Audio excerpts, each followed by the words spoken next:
Assalomu alaykum, hurmatli Turkman xalqi.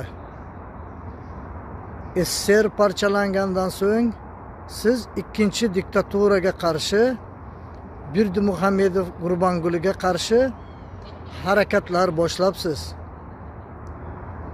Turkmaniston diktaturasidan qutulish uchun turkman birodarlarimiz bilan biz o'zbeklar ham birgalikdamiz. Albatta, Turkmaniston diktaturasi O'zbekiston diktaturasidan hech qolishmaydi. Albatta, turkman xalqi ikkinchi diktaturani zulmi bilan kun kechiryaptilar. Afsuski, bu diktatorlar bizning xalqimizdan emaslar. Ular tabiatida zulmdan boshqa bir narsani ko'rmadik.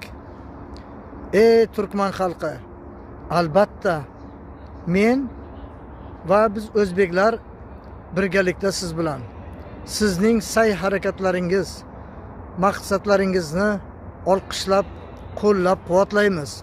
Albatta Turkmaniston xalqi, Turkmaniston yoshi Gurbanguli Berdimuhamedov diktatordan, zolimdan qutulasiz. Harakatlaringizga barakat bersin Alloh. Turkman xalqi bilan o'zbek xalqi va barcha O'rta Osiyo xalqlari biz birodarlarmiz. Albatta bu diktaturadan qutulish maqsadida sa'y harakatlaringiz uchun sizlarga biz minnatdorchilik bildiramiz.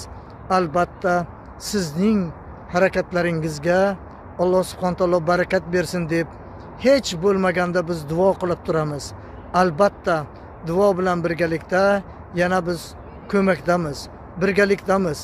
Albatta siz oliyjanob maqsadlaringizga yetasizlar. Sizga albatta Alloh subhanahu taolo g'alaba beradi.